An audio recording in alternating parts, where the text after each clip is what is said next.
Kiçik Qafqaz tektonik qalxma zonasına aid zirvənin və onun yerləşdiyi silsilənin doğru verildiyi bəndi müəyyən edin. Bəndlərimizə nəzər salaq. Bir yarı dağ və şax dağ. Bildiyiniz kimi yarı dağ Böyük Qafqaz ərazisinə, yəni Böyük Qafqaz qalxmasına aiddir deyə biz bu bəndi götürə bilmərik. Bizdən Kiçik Qafqaz tektonik qalxması soruşur. Digər bəndimizə baxaq.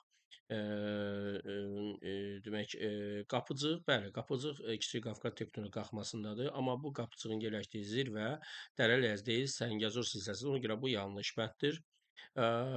Demək, Qazangöldə bəli, bu da bizim Kiçik Qafqaz qalxmasında, amma Zəngəzur silsiləsində olduğu üçün burada da yanlış bənd Qarabağ ordusunun yanlışdır. Kömürgöy zirvəsi, bəli, Kömürgöy Talış dağlarına aiddir və bu qalxma kimi bəli, Kiçik Qafqaz qalxmasına aid olacaq, amma Brovar deyil, Talış silsiləsindədir. Ona görə də bu bənd də yanlışdır. Hinal dağımız, bəli, bu Hinal dağ Kiçik Qafqaz ərazisində və Murov dağ silsiləsi üzərindədir. Bəli, bu doğru bəndimizdir. Demək, doğru bəndimiz Hinal dağ, Murov dağ silsiləsi olacaqdır.